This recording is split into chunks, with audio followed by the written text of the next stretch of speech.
St. Louis, when runners take off from the start of the Trap Run 5K, which winds through the city's north side, they begin to notice certain things, co-race director Kameel Stanley said. Abandoned homes stand alongside new homes and community gardens. A patchwork of churches, schools and businesses, some old and some new, are in a wide range of conditions. Runners may notice, oh, okay, the city hasn't cut the grass over here, or there's potholes over here, but not over here, Stanley said. It's these moments she hopes will plant the seed that will get people asking, why? Time equals 400 ms greater than the race, which began in 2018, was designed to showcase the resilience and beauty of this growing neighborhood, and the movement to provide equitable and affordable housing to a community that has long gone without it. You don't see races or even a lot of events happening in this part of town, race co-director Stanley said. The people who come to this race, you are up close and personal, with the neighborhood's rich history, growth and the challenges that remain. Community members blow bubbles as families run through the Trap Run route. Photo by Gabrielle Hayes, PBS NewsHour. North St. Louis has endured decades of disinvestment and systemic racism. On maps from the 1930s, federal agencies designated much of the area hazardous or definitely declining.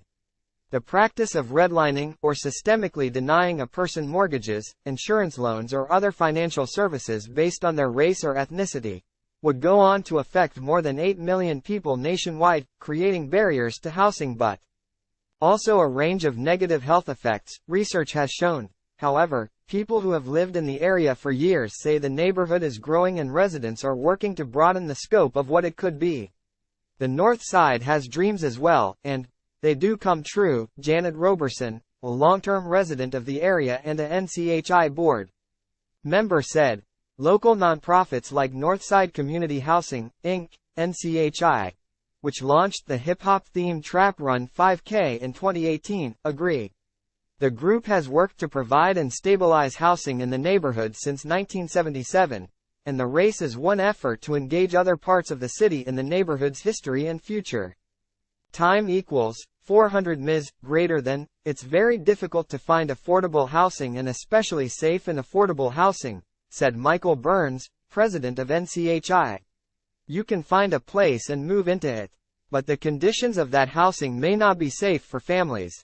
It's a predicament St. Louis shares with many cities nationwide, exacerbated by the effects of redlining, restrictive covenants and unequal housing practices that have plagued the system for decades and the challenges that remain today.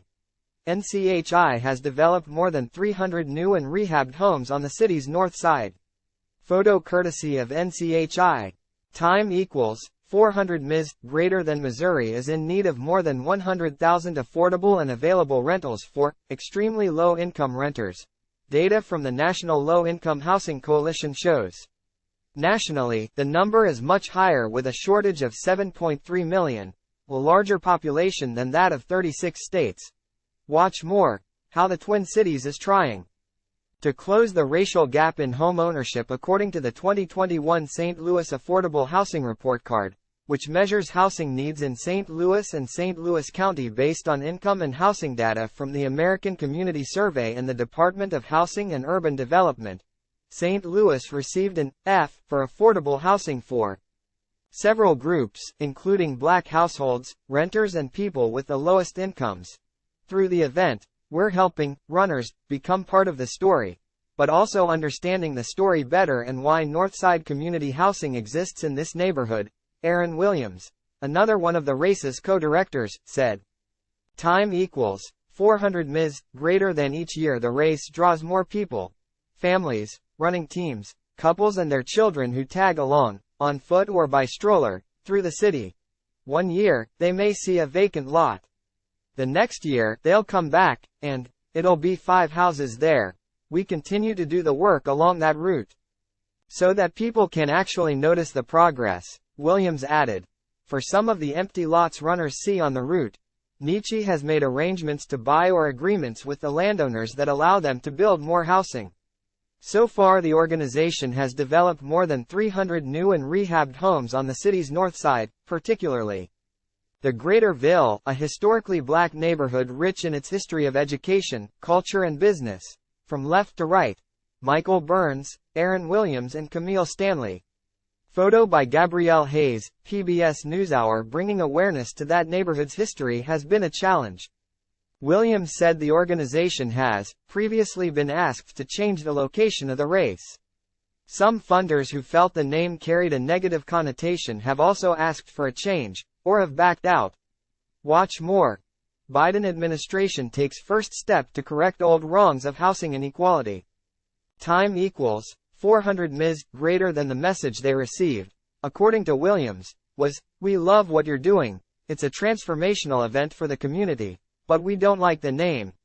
As he worked through the frustration of that feedback, Williams told the NewsHour he remembers flipping through a book of poetry by rapper Tupac Shakur when he settled on one, "The Rose That Grew from Concrete." From that year on, the Trap Run's brand bloomed into something people wouldn't be able to easily forget. The theme behind that was, "Give us our flowers," the co-director said. "Year 1, Year 2, you were doubting us. 5 years later, we're still here, we were still planting flowers and people still love this event and they love the name." Images of flowers are now printed on official race t-shirts and graphics bearing the event's name, and Shakur's poem now lives on their website. And the group has yet to waver on the name or the location. The people here absolutely appreciate their community and they see the beauty of it.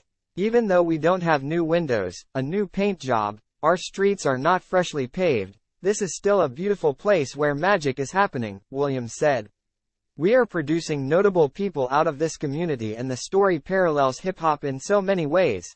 Look at the history of housing inequities. Some families, companies, and organizations ran the Trap Run in matching shirts and attire. Here a group from Purina, headquartered in St. Louis, made their way through the route." Photo by Gabrielle Hayes, PBS NewsHour. While the difference in the city's upkeep of certain neighborhoods is an important piece of the puzzle, there are several ways that inequities in housing exist. Washington University Assistant Professor of Sociology Elizabeth Corver Glenn said, "In our society, homeownership is supposed to be the engine of wealth, and it specifically was designed that way for white families and has never functioned that way for families of color. Those inequities persist, and it's very visible in St. Louis," she said. Corver Glenn has spent many years studying racial disparities in housing. Most recently, she, along with University of Illinois Chicago professor Junia Howell, dove into barriers communities of color face in becoming homeowners. They found while the mean appraisal for homes communities of color received an average appraisal of $230,733, it was more than $80,000 lower, $311,213, than the average in white neighborhoods. Nationally, homes in white neighborhoods in 2022 were on average valued 3 times higher than homes in communities of color, their research shows. These barriers to homeownership ripple out to affect several aspects of people's lives. We know that home values influence property tax assessment. How much homes are valued affects how much property tax is collected, which then in many places, most places across the United States, affects how much money goes into local public schools, Corver Glenn said.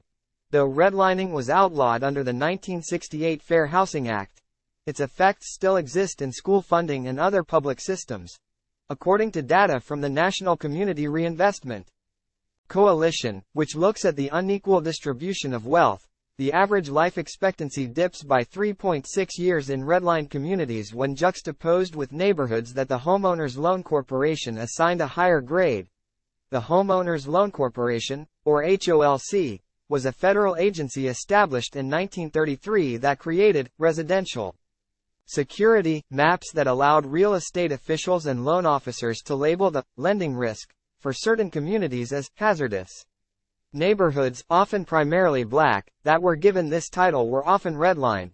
There are many middle-class neighborhoods, working-class neighborhoods, or upper-middle-class or upper-class communities of color that don't have nearly the economic investment that white communities do, regardless of socioeconomic status, precisely because they are viewed as and treated as less worthy, less promising, and more risky, Corver Glenn said.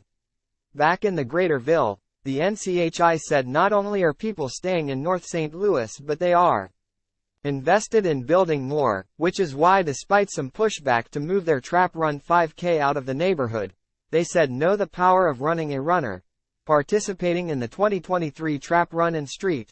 Louis, poses with the number 315 on his chest. Photo by Gabrielle Hayes, PBS NewsHour. Allison Mariella Desir, an author, runner and self-described disruptor, told the NewsHour that black people have a history of using movement for social justice.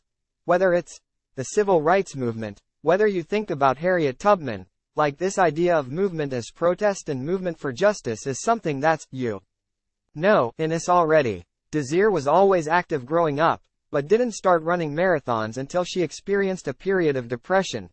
We've been told that story, right, that if you get good grades, if you do the right thing, you'll be set, she said. But after attending Columbia University twice and unable to find a job while caring for a sick parent, Desir spent a lot of time at home and just looking at people living their lives on social media. Read more. Decades after a Missouri town seized a black doctor's home, his relatives sought to reclaim his land, and his story. Time equals 400 Ms. greater than Allison Mariella Desir told the NewsHour she was always active growing up but she wouldn't start running until she experienced a period of depression. Photo courtesy of Allison Mariella Desir. When a fellow black runner introduced her to long-distance running, she said she found the freedom she'd been looking for, but also realized the disparities that existed within the sport. There were not a lot of black people, not a lot of people of color when I was showing up to these spaces, and I got curious about why that is, she said. Desir, who's also the co-founder and former chair of the running industry Diversity Coalition, was prompted to write her first book, Running While Black, Finding Freedom in a Sport That Wasn't Built for Us. She said the fact that the Trap Run 5K is not only put on by a black-led organization but is located in a primarily black neighborhood speaks to the power of running and how it can intersect with so many causes, not just in St. Louis, but nationwide. The very nature of black people moving freely in a state, Missouri, that once kept them bound, that was reluctant to give them rights that this housing crisis is. They are a product of all of the structural inequities historically leading to this problem today, she said. The idea that we can reclaim space through movement and in doing so, draw attention to these inequities is just a powerful way of making a statement and raising awareness.